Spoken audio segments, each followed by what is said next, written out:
श्री जनता माध्यमिक विद्यालय लम्की 4 चौरीपुरमा लागू औषध विरुद्धको सचेतना सम्बन्धी कार्यक्रम आज सम्पन्न भएको छ। जिल्ला प्रहरी कार्यालय कैलालीको आयोजना र श्री जनता माध्यमिक विद्यालय चौरीपुर र जसको कोही छैन त्यसको हामीसँग अभियान कैलालीको सहायतामा आज बुधबार कार्यक्रम सम्पन्न भएको हो। जसको कोही छैन त्यसको हामीसँग अभियानका संयोजक नेत्र प्रसाद भण्डारीको सभापतित्वमा भएको कार्यक्रमका प्रमुख अतिथिमा जिल्ला प्रहरी कार्यालय कैलालीका प्रमुख प्रहरी उपरीक्षक विश्वप्रसाद अधिकारी रहनु भएको थियो। कार्यक्रममा लम्की 4 वडा नम्बर 4 का जनप्रतिनिधि, विद्यालय व्यवस्थापन समितिका पदाधिकारी तथा सदस्य, समाजसेवीहरू, शिक्षकहरू, स्थानीयहरू, पत्रकारहरू लगायतको सहभागिता रहेको थियो। कार्यक्रमको सञ्चालन विद्यालयका प्रधानाध्यापक दीपक भण्डारीले गर्नुभएको थियो। उक्त भिडियोमा समाजसेवी, कैलालीका प्रहरी उपरीक्षक, जसको कोही छैन त्यसका हामी छ अभियानका संयोजक लगायत विद्यालय व्यवस्थापन समितिका सदस्य, समाजसेवीहरूको धारणासहित समावेश गरेको भिडियोलाई बढीभन्दा बढी सेयर गर्नुहोला।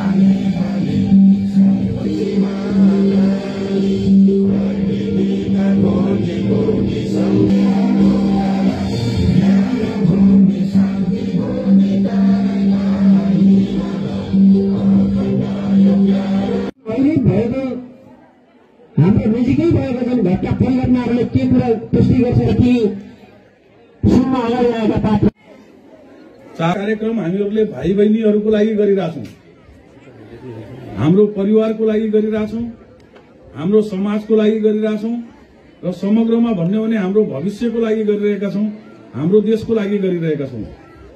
र यहाँको प्रहरीको प्रमुख, यो जिल्लाको प्रहरीको प्रमुख भएको नाताले यहाँहरूसम्म पुगेर अघि पनि एकदमै पूर्ववक्ता आदरणीय महानुभावहरूले भन्नुभयो, यो एक्लो प्रहरीको अभियान होइन र एक्लै प्रहरी कहीँ पनि सफल हुँदैन।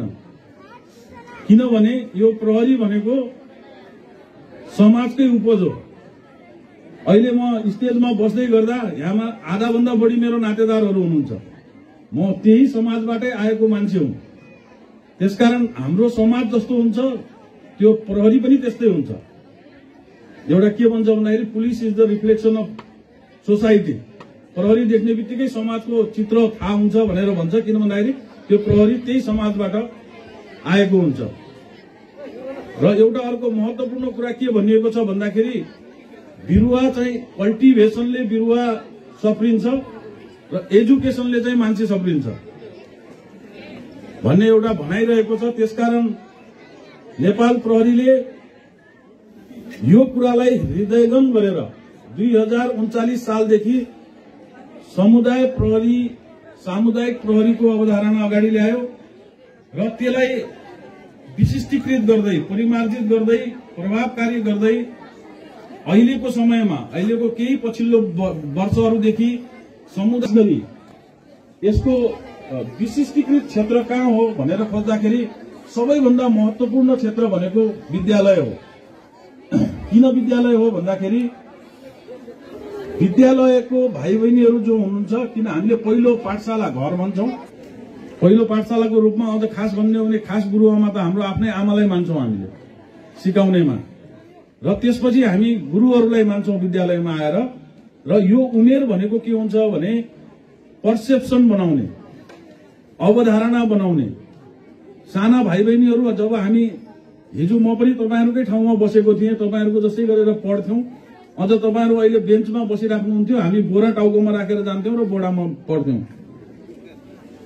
बोरा फेरि बेलुका घर लिएर जान्थ्यौं, त्यही बोरामा राखेर पढ्थ्यौं। आज त्यसको विकास भएको छ र यहाँनिर पर्सेप्सन कसरी बन्छ भन्दाखेरि जब हामी सानोबाट ठूलो हुँदै जान्छौं, त्यो हुँदै जाँदाखेरि हामीसँग दुई किसिमको अन्तर्क्रिया भइरहेको हुन्छ।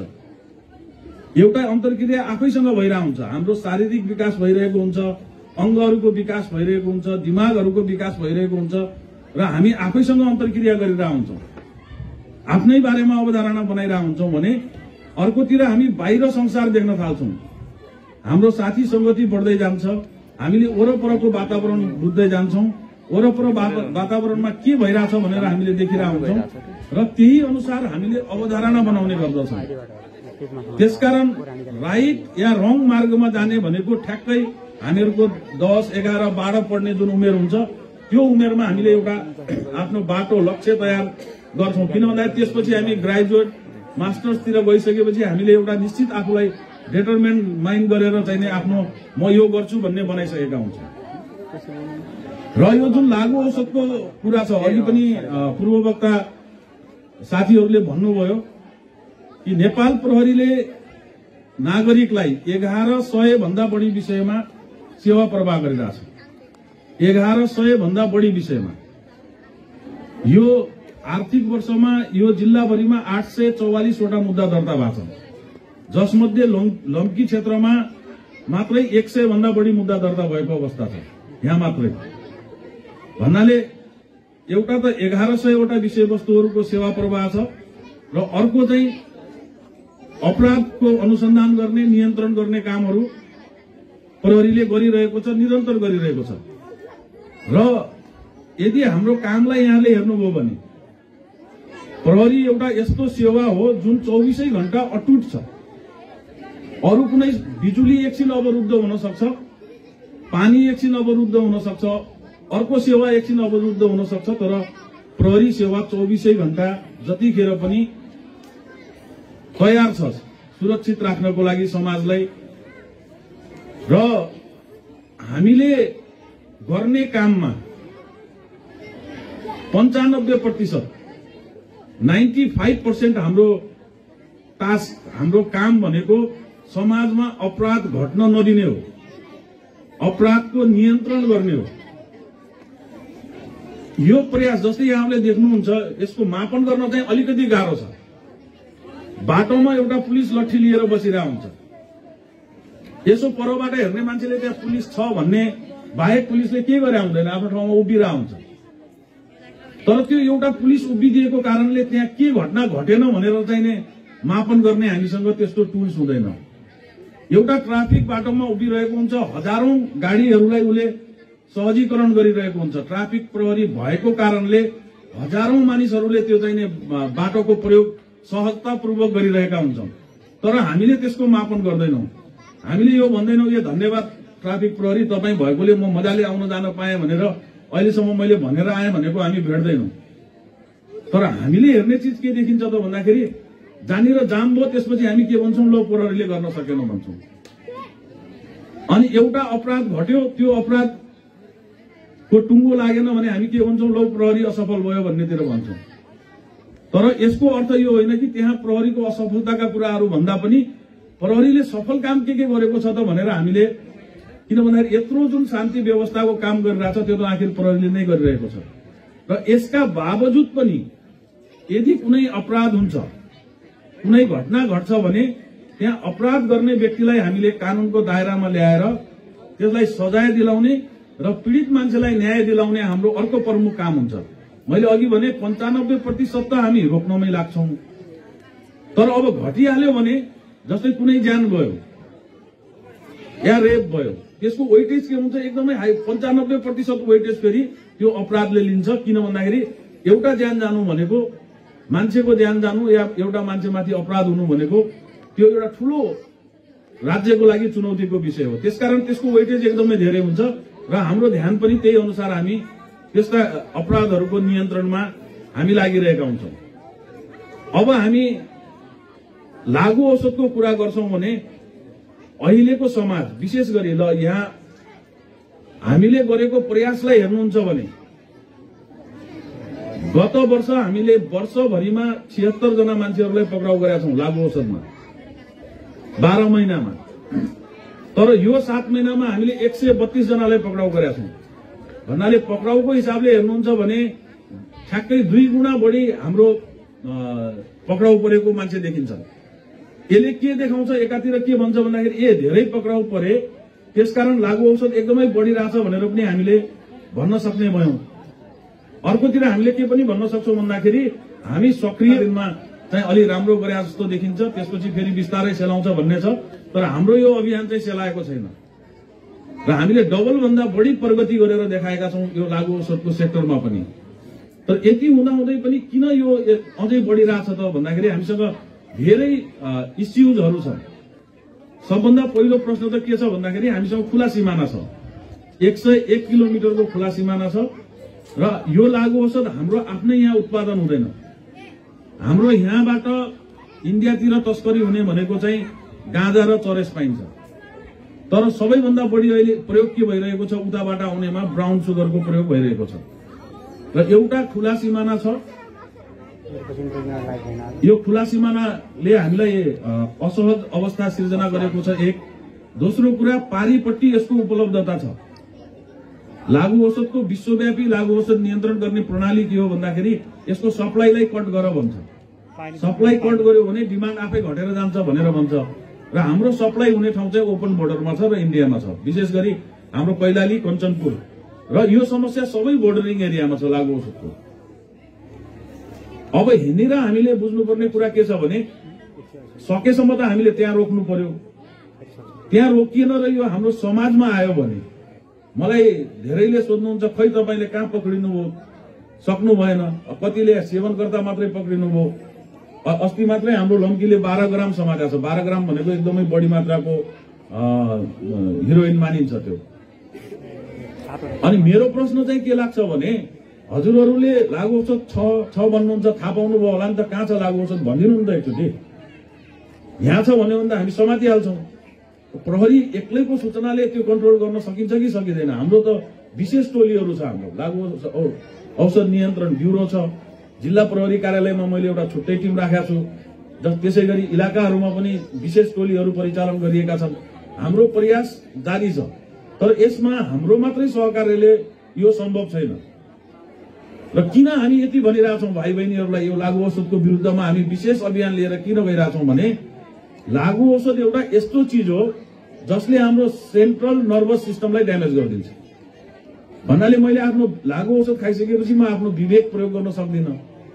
विवेक प्रयोग गर्न नसकेपछि मेरो भविष्यका सबै योजना बाटाहरू सकिए, भविष्य अन्धकारमय भयो। एउटा।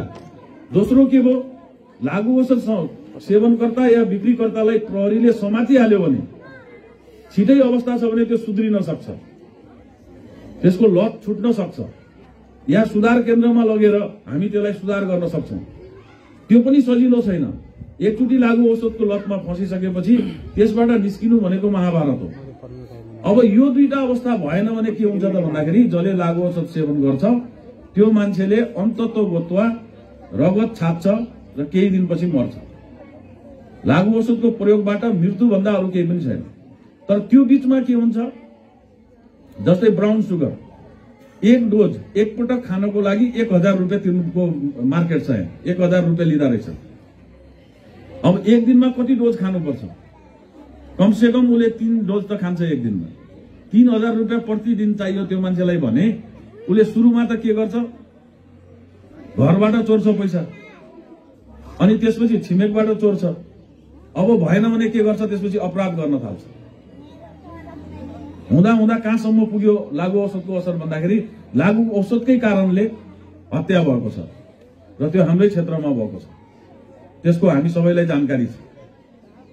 त्यसकारण हामी भाइ बहिनीलाई के भन्दैछौँ भन्दाखेरि यो सेवन गर्ने बित्तिकै अथवा यसको लतमा फस्ने बित्तिकै सिक्ने कहाँबाट भन्दाखेरि पियर प्रेसर। सबभन्दा बढी मान्छेले कहाँबाट लागू औषध सिक्छ भन्दाखेरि साथीबाट सिक्छ, आफ्नो साथीबाट। त्यसकारण मेरो साथी कस्तो छ, अब यो हिसाबले हामीले हरेक प्रयास गरिरहेका छौँ। र यो अहिले जुन हामीले हाम्रा सन्ततिको भविष्य बचाउँ भनेर जुन नाराका साथ यो जिल्लामा हामीले कार्यक्रमहरू गरिरहेका छौँ, यो कोभिडले गर्दाखेरि हामीले यसरी ठुलस्त रूपमा गर्न पाएका थिएनौँ। अब सहज भइसकेपछि हामी फेरि तपाईहरुसँग यो ठुलो ग्रुपमा आउँदैछौँ।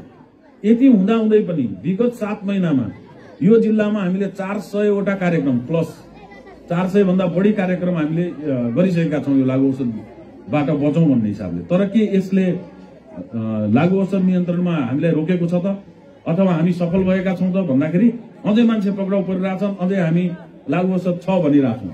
त्यसो भए अब के गर्ने त भन्दाखेरि भाइ बहिनीहरूले के बुझ्नु पर्यो भने पहिलो प्रतिज्ञा तपाईहरुले आज यो प्रोग्राममा जोडिनु भएको छ भने पहिलो प्रतिज्ञा के गर्नु पर्यो भन्दाखेरि म लागू औषध खादिनँ, म सेवन गर्दिनँ, म कुनै हालतमा यसको लतमा फस्दिनँ भन्ने प्रतिज्ञाहरूले गर्न सक्नु पर्यो।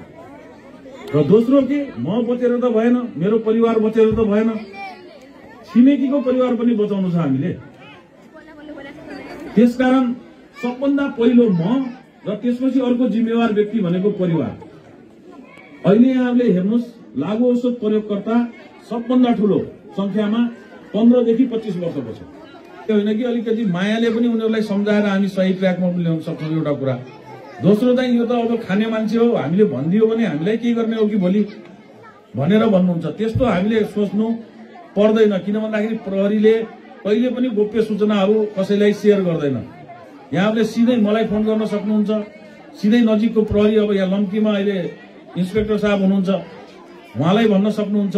उहाँहरूलाई भन्न यहाँलाई गाह्रो छ भने यहाँले सिधै मलाई भन्नुभयो भने, जिल्लामा भन्नुभयो भने म जिल्लाबाट छुट्टै टोली पठाएर पनि यहाँ अपरेसन गर्न सकिन्छ। हामीले त्यसरी पनि अपरेसन गरिरहेका छौँ विशेष सूचनाको आधारमा। तर हामीले अब जसरी पनि अघि भन्दै हुनुहुन्थ्यो म्यामले कि एउटा संयन्त्रै बनाउनु पर्यो, क्लबै बनाउनु पर्यो यसको विरुद्धमा। त्यो हुन सक्यो भने त त्यो अझै उत्कृष्ट अभ्यासको रूपमा हामीले प्रयोग गर्न सक्छौं र लागु औषधलाई हामीले नियन्त्रण गर्न सक्छौं। जस्तै अहिले यहाँको इन्सपेक्टर साहब आइसकेपछि उहाँले 5-6 वटा केसहरू समातिसक्नु भएको छ। म उहाँलाई यही उसमा निर्देशन पनि दिन्छु र अघि भने पनि छ कि सेलाउनु भएन। अहिले केटा प्रयोगकर्ताहरूको भागाभाग भएको छ भन्ने बुझाएको छु मैले। यो 5-6 वटा अपरेसन गरिसकेपछि सेवनकर्ता र बिक्रीकर्ता पनि लम्कीबाट अहिले भागेका छन् तत्काल भन्ने बुझेको छु। तर यहाँले भने जस्तै अलि प्रहरी सक्रियता कम भयो कि भन्ने भयो भने फेरि तिनीहरू यसमा पेनिट्रेट गर्छन्। र हजुरहरूले के हेर्नु पर्यो भन्दाखेरि हामी यसको माध्यम हौ, सरकारी माध्यम हौ, नेपाल सरकारले हामीलाई जिम्मा दिएको छ। तर यसको पछाडि हात चाहिँ हजुरहरूको हुनुपर्छ, हाम्रो पछाडि पनि। अहिले वडा अध्यक्षज्यूले बडा राम्रो गरेर विद्यालयमा 9 र 10 का छात्र-छात्राहरूलाई एउटा लागु औषध विरुद्धको अभियान भन्ने युथ क्लब सञ्चालन गरे मात्रै अलि यो न्यूनीकरण हुन सक्छ कि म आयोजकलाई र यो प्रहरीहरूले यत्रो हत्या, हिंसा, बलात्कार नियन्त्रण गर्ने कि लागु औषधका पछि लाग्ने। त्यसैले अब प्रहरीसँग मात्रै हुँदैन, प्रहरीसँगै हामी युवा विद्यार्थीहरू समाजका गण्यमान्य र हाम्रो समाज कस्तो बनाउने भन्ने तरिकाले अब हातेमालो गर्न जरुरी देखिरहेका छौं। हामीले केही नभए पनि एउटा महिला सशक्तिकरणका लागि महिला सहकारी साना किसान कृषि सहकारी संस्थाबाट यही अध्ययनरत केही विद्यार्थीका आमाहरू स्वरोजगार बन्नु भएको छ, आफ्नो व्यवसाय गरिरहनु भएको छ। सानो कर्जा लिएर उहाँहरूले आम्दानी वृद्धि गरेर विद्यार्थीहरूको फिस तिर्ने र विद्यार्थीहरूलाई आफ्ना लालाबालाहरूको भरण पोषण र यो विद्यालयलाई शुल्क बुझाउने एउटा स्वरोजगार बन्नु भएको छ। यो कार्यक्रमलाई आज हामीले हाम्रा आमाहरूलाई जाँड रक्सी कुलतमा लागेका आमा बुवाहरूलाई हामी विद्यार्थीहरूले पनि युवाहरूले सम्झाउन जरुरी नै पर्छ र मैले भन्नै पर्छ। यो विद्यालयबाट मैले कख पढेको विद्यालय हो र आज मलाई यो रोस्टममा बोल्ने एउटा अवसर प्रदान गर्नुभयो, जुन आज यो विद्यालयको प्रलाई म सोलेट गर्न चाहन्छु र म सम्मान पनि व्यक्त गर्न चाहन्छु। आज यो स्टेजमा आइराख्दा तपाईहरुलाई कतै न कतै खुसियाली हुनुपर्छ। म जस्तो बन्नका निम्ति म एउटा व्यवसायमा म सुरुवात गरे र यो विद्यालयले मलाई एउटा माध्यम दियो र मैले आज यो छेडसम्म पुग्न मेरो सफलता हासिल भयो। म सम्झिन चाहन्छु मेरो अहिले मलाई पढाउनु भएको 2टा गुरु हुनुहुन्छ, एउटा मलाई मण्डले सर र एउटा हरि चौधरी सर हुनुहुन्छ। म यहाँलाई फेरि पनि म नमन गर्न चाहन्छु, उहाँ गुरुप्रति एकदम सम्मान व्यक्त गर्न चाहन्छु।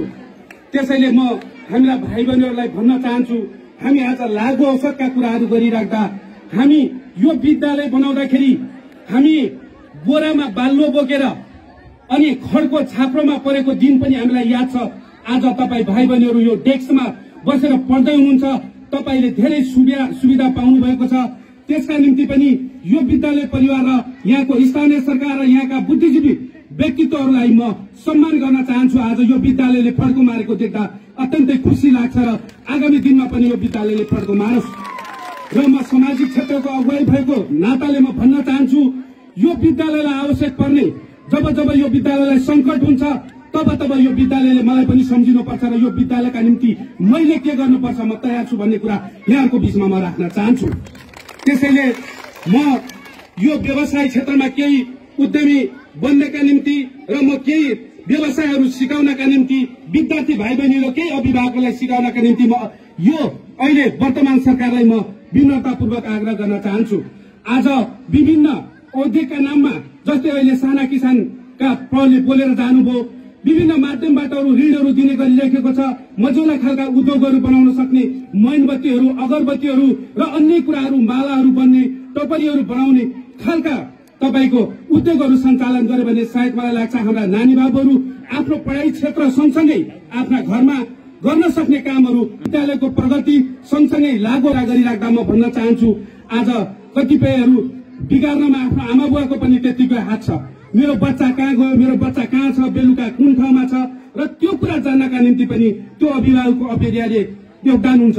त्यसले गर्दा आज लागू औषधले गर्दा हाम्रा 18 वर्षभन्दा मुनिका भाइ बहिनीहरू पनि आज पैसाको लालचमा, अन्य कुराको लालचमा परेर कसैले तँलाई यति पैसा दिन्छु, यस्तो गर्नुपर्छ भनेर एक त्यो खालको जुन एउटा व्यवसाय मनोसिकता र क्रिमिनल टाइपको जुन सोच बनाएको हुन्छ त्यसले बालबालिकालाई प्रयोग गरिरहेको हुन्छ र त्यो बालबालिकाहरूलाई अब हामीले यस्तो कुलतमा फसाउने व्यक्तिहरूलाई हामीले समयमा पुलिसलाई सूचना दिएर हाम्रो नजिकको प्रहरी कार्यालयमा हामीले जानकारी गराउनुपर्छ र त्यस्ता व्यक्तिहरूलाई हामीले दण्डित गर्नुपर्छ भन्ने कुराहरू पनि यहाँको बीचमा राख्न चाहन्छु। जुन राखिएको छ अर्थात् विशेष गरी उनीहरूलाई प्रशिक्षित गर्नुपर्छ, उनीहरूको कलिलो मस्तिष्कमा लागू औषध विरुद्ध कम्तीमा पनि चेतना भर्नुपर्छ भन्ने कुराहरूका आधारमा सायद विद्यार्थीहरूलाई लक्षित गरेर कार्यक्रम आएको हुनुपर्छ। अब हामी आफैमा बालबालिकाहरू कलिला मस्तिष्क हुन्छ र उनीहरूको मस्तिष्कमा हामीले जे कुरा भर्न सक्यौं त्यसैले जरा गाडेर बस्ने हो। अब हामी अभियानकै रूपमा सञ्चालन गरिराखेका छौं, तर हामी आफैले जानी जानी बालबालिकाहरूलाई बिगारिरहेको अवस्था छ। जस्तै उदाहरणकै रूपमा भन्नुपर्छ भने हामी घरमा बसेका छौं, बाबु जा त बजारबाट अलिकति सुरोट ल्याएर आइदे, खैनी ल्याएर आइदे, अनि उसको नजिकै बसेका छौं, त्यहीँनिर सुरोट खाइराखेका छौं, वरिपरि पुरै त्यसको गन्ध आइराखेको छ। हुँदा हुँदा त्यो उसको वातावरण नै कस्तो भइसक्यो भने उसलाई त्यसको गन्ध आउनुको सट्टा बास्ना आउने भइसकेको हुन्छ। निम्ति माया साहाଯ୍यलाई अनुरोध गर्न चाहन्छु।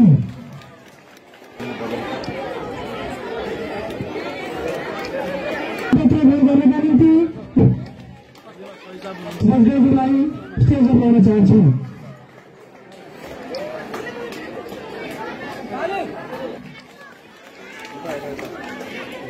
त्यसै गरी सम्मान पत्र भेट गर्नका निम्ति तमाम सम्मान पत्र भेट गर्नका निम्ति रामेश्वर चौधरीजीलाई स्टेजमा ल्याउन चाहन्छु।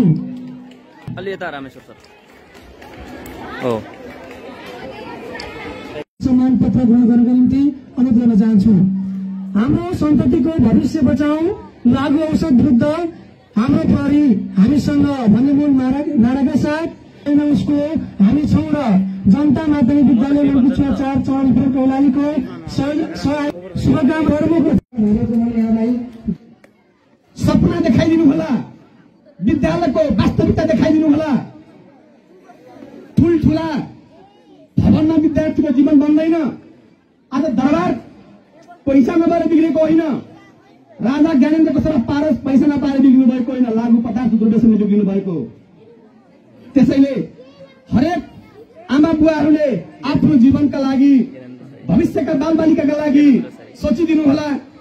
मेरो बच्चा समयमा घर आउँछ कि आउँदैन, कुलतमा फसेको छ कि साथी सङ्गी कस्तो छ भनेर उजागर गरिदिनु होला।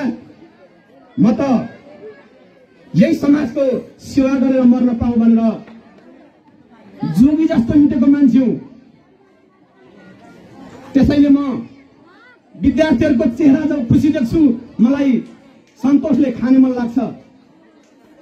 सबै ठाउँमा विद्यार्थीले निर्धक्कले पढेको देख्दा आरामले निद्रा लाग्छ, खुसीले खाना रुच्छ। जब मैले समाचार सुन्छु फलानाको विद्यार्थीले त ड्रेस पाएन, फलानाको विद्यार्थीले पढ्न पाएन, फिस नभएको कारणले गर्दा विद्यार्थीले परीक्षा दिन पाएन भनेर सुन्छु। आत्मग्लानि हुन्छ, पीडा हुन्छ। म सबैलाई यो मिडियाबाट सुन्ने सबै नेपाल सरकार, प्रदेश सरकार, शिक्षा कार्यालय, शिक्षा मन्त्रालय, विभाग, आयोग, नियोग सबैलाई हार्दिक अनुरोध गर्न चाहन्छु, पैसा नभएको कारणले कुनै बालबालिकाले शिक्षाको पहुँचबाट वञ्चित हुन नपरोस्। सबैका बालबालिकाहरू यो राष्ट्रका लागि आवश्यक छन्। प्रधानको छोराले मात्र ठुलो मान्छे बन्ने, मुखियाको छोरा मात्र ठुलो मान्छे बन्ने, जमिनदारको छोरा मात्र ठुलो मान्छे बन्ने यो नेपाल अब होइन। हरेक झुन्डी झुपडीमा विद्वानहरूको जन्म हुन्छ। हरेक झुन्डी झुपडीबाट यो देश निर्माण गर्ने योद्धाहरू जन्मिन्छन्। त्यसैले लालाबालाहरूलाई यहाँहरूले त्यही शिक्षा दिनुहोला, यो राष्ट्र निर्माण गर्ने शिक्षा दिनुहोला भन्ने कुरा विनम्रतापूर्वक अनुरोध गर्दै, अप्ठ्यारो परिरहेको बेला कैलालीको प्रहरी प्रमुख आइरहनु भएको छ। उहाँलाई मान्छेले हेरिरहेका छन्। विश्व अधिकारी आएपछि अब समस्या समाधान हुन्छन्। अब चेलीबेटीहरूले निर्धक्क ढङ्गले बाटो हिँड्नेछन्। जंगलबाट काट्दाखेरि कोही गुण्डाहरूले अपराध गर्छन् कि लुट्छन् कि चोर्छन् कि अपराध गर्छन् कि हत्या हिंसा गर्छन् कि भनेर डराइरहेको समाज आज अलिकति सिट ठाडो बनाइरहेको छ। यतिले पुगिरहेको छैन। समाजमा अपराध गर्ने, समाजमा विकृति फैलाउने, समाजलाई त्रास डरमा बाँच्न लगाउने त्यस्ता मान्छेहरूलाई नेपाल सरकारले कडाइका साथ कारबाही गरोस्। त्यसका लागि पब्लिकका तर्फबाट पब्लिक सबै एक ठाउँमा हुनुपर्छ। यहाँको प्रहरी प्रमुखलाई भेटेको थिएँ र मैले परिचय क्रममा भनेको थिएँ, लागु पदार्थ दुर्व्यसनमा फस्ने मान्छेहरू तपाईले समात्नु भएछ भने मैले तपाईलाई छोडिदिनुहोस् भनेर भन्नेवाला छैन। यो समुदायमा रहेका आमा बुवा, दाजुभाइ, दिदीबहिनीहरू, यो लागु पदार्थ दुर्व्यसनीले मान्छेको जीवनको बर्बादी हुन्छ। मान्छेको जीवन तहस नहस हुन्छ। मान्छेको जीवन सत्यानाश हुन्छ। बा आमाका सपनाहरू सपनामै सीमित हुन्छन्। त्यसैले यस्तो डरलाग्दो यो लागु पदार्थ दुर्व्यसनबाट बच्नका लागि समुदाय, नेपाल सरकार, बा आमा सबैको यो दायित्व यसमा लाग्नका लागि म हार्दिकतापूर्वक अनुरोध गर्न चाहन्छु। आज यो कार्यक्रमलाई